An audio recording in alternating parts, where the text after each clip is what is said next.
Scientists have found a man that's 550 years old in Japan. Think about that for a minute. 550 years old. That makes you think like, yo, we can probably live longer than they actually say, man. There's something going on in these foreign countries, Asian countries, that they're eating something and something is, or doing something. And these people over there living much longer than us in the West. They probably eat a lot better because we probably eat a whole bunch of junk at McDonald's and stuff like that. But anyways, let's get in this video. On May the 17th, 2022, a Venezuelan, Juan Vicente Perez Mora, is recognized by Guinness World Records as being the oldest validated living person in the world, as he turned 113 years old.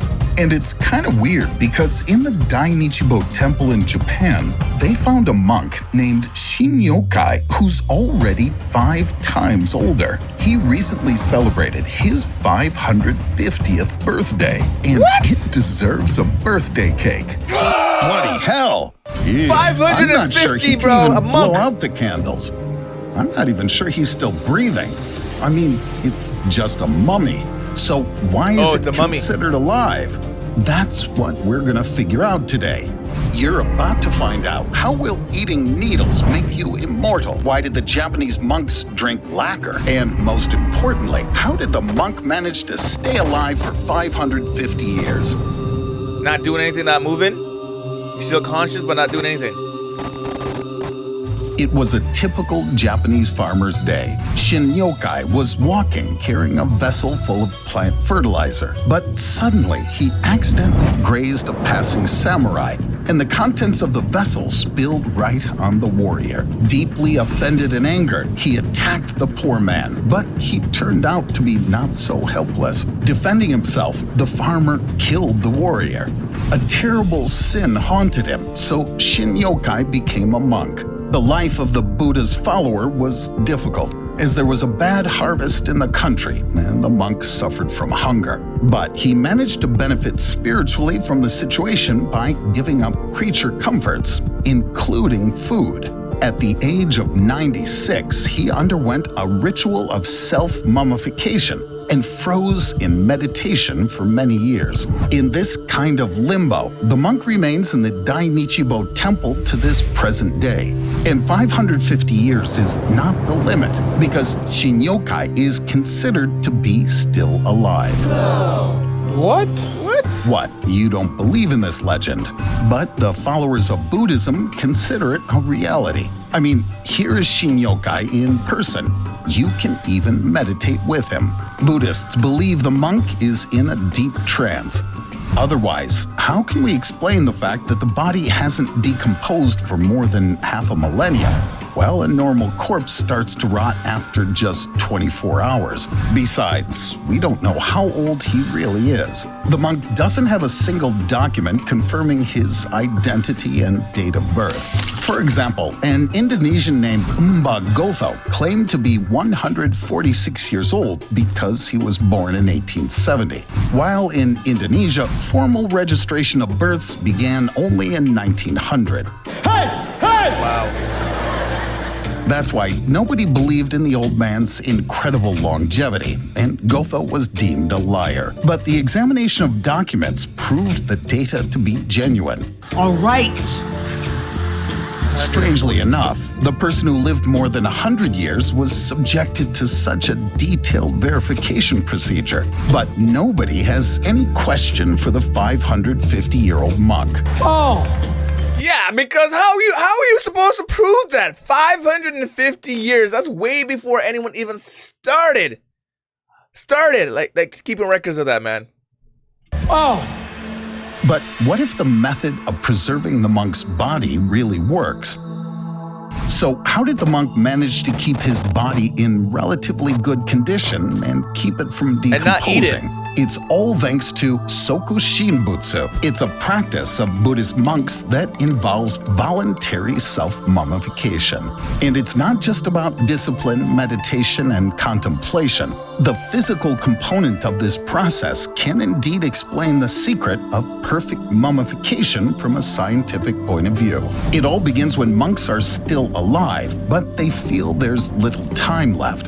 Then they start a slow process of starvation, and and stop eating barley, rice, beans, basically all the products that contribute to weight gain. The monks go on to a diet called Moku Jikigyo, literally meaning eating a tree. This special diet consists of whatever is predominantly found in a nearby forest, such as tree bark and roots, nuts and berries, and even pine needles. Even river stones were found in the stomach of one of those mummies. And that's the first secret. Because the thing is, apart from the fact that this type of food strips the monks of their body fat and muscles, the body loses nutrients and moisture. Yeah. So there's no suitable environment for bacteria, and the rotting process doesn't start. This diet usually lasted 1,000 days, although some monks repeated the course 2 or 3 times. Before embalming, they... That is some serious dedication, man. Like, I don't know if I can do that. Like, even now, if I go like a couple hours without eating, my ass is starving, man. I gotta find somewhere to eat or find something, go to the McDonald's or fast food. I think over here in the West, now I'm really starting to see why we're really spoiled over here and why we don't live as long as the people on the other side, the East, you know? Because we just eat a whole bunch of junk and we have a whole bunch of bacteria and stuff inside of us compared to over there where they eat healthy and they eat tree barks and stuff like that. That keeps them, I don't know how they get nutrition. That's what I'm trying to figure out, man. I would be starving. They must be starving. But I guess it's just a mental thing. You got to train your mind, right? That's what you got to do. Probably drank tea made from urushi. It's the sap of a Chinese lacquer tree, usually used to make lacquer. Imagine drinking bottles of nail polish, one by one. But that ingredient was necessary to make the body toxic to insects. Thus, the monk could have remained in a state of meditation for hundreds of years, and his body would have remained intact. That's the second secret. The third one is to run lit candles along your body to dry your skin. And the last point of Soku Shinbutsu involves something that will help us live beyond our death. Japanese Buddhist monks had their own unique method of mummification. In addition to diet and meditation, they used cold. Natural mummification is very rare and requires extreme temperatures and dry air to preserve the body. So, before dying, the monks spent time in a small, tight pine box, which parishioners lowered about 3 meters into the ground. After death, a monk was placed in an underground room for 3 years to keep drying. The body became a statue frozen in prayer. This method is also used in cryonics, which involves having your body and brain frozen. It's based on the hypothesis that a person can be revived after freezing. All this is done with the expectation that scientists will make progress in this sphere in the future. In the United States, 143 companies are involved in cryogenic freezing, and the market volume is estimated at $1 billion. People want to stay alive. The purpose of this procedure is to especially rich people. Rich people want to stay alive as long as they can, man, because they don't want to let things go, and they just want to stay alive as long as possible. Like, I feel like if I had the money as well, and I was able to go time travel or freeze my body and be revived, I would do it. Would you guys do it? Put in the comments down below if you guys would do it or not. Because I am telling you right now, if I could, I would probably freeze my body, do some kind of aging thing. But then there's also downsides, Because the thing about it, what if they freeze your body and you don't know if you're just trapped in this room and while still being alive? Can you imagine being alive but just trapped for who knows how many years just being trapped? Like, that would probably drive someone crazy.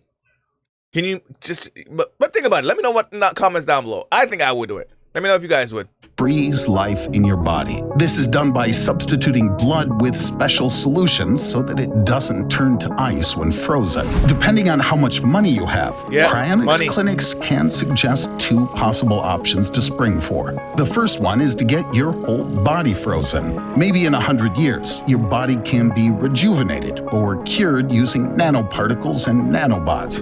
The second one is to preserve only your head. And perhaps in the future, you'll grow a whole new torso from your own stem cells. The assumption that such a method would work dates back to the 18th century, However, little progress has been made since then. No client has yet been unfrozen. But researchers believe that future scientific advances in this field will... So, my question here for them, no client has been unfrozen yet.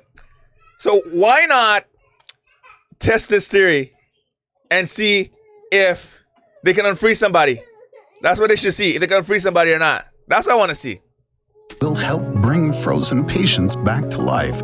Does this mean that Shin Yokai's mummy can be brought back to life as well?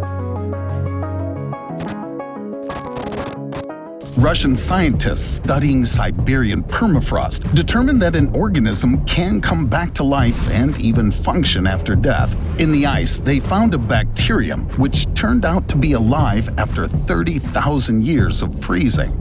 After the defrost, it immediately started hunting amoebas. A bacterium needs very little to exist, unlike such a complex living organism as a human. Wow. But the monks greatly simplified their biological needs, which might have allowed them to be so well preserved, but not alive. Forensics concluded that Shin Yokai is dead. This conclusion was based on the understanding of death by an ordinary human being and modern medicine. The monk's biological functions have ceased, and he has neither pulse nor breath. But on the other hand, patients who consented to have their bodies cryogenically frozen are in the same condition. They're not dead, but rather deanimated. In other words, they're in sleep mode. Yeah. What if the dead monk could be brought back to life just like a frozen person? The same opinion is shared by Buddhists. They believe the monk went through Sokushinbutsu to wake up from his sleep. It was not for nothing that the special mummification technique kept Shin Yokai's body intact for 550 years. And if they're right, it's entirely possible that one day this mummy will open its eyes. Oh. The ritual of self-mummification is so popular among Buddhist monks that this phenomenon was even leaked to TikTok. In these shots, a monk named Luang Fo Yai, aged 109, is in the final stages of his Sokushinbutsu. Perhaps if at least one monk agreed to undergo the ritual under the supervision of doctors and scientists, the secret of eternal life would be revealed to us, huh? Are you ready to eat needles and stones and drink lacquer for immortality?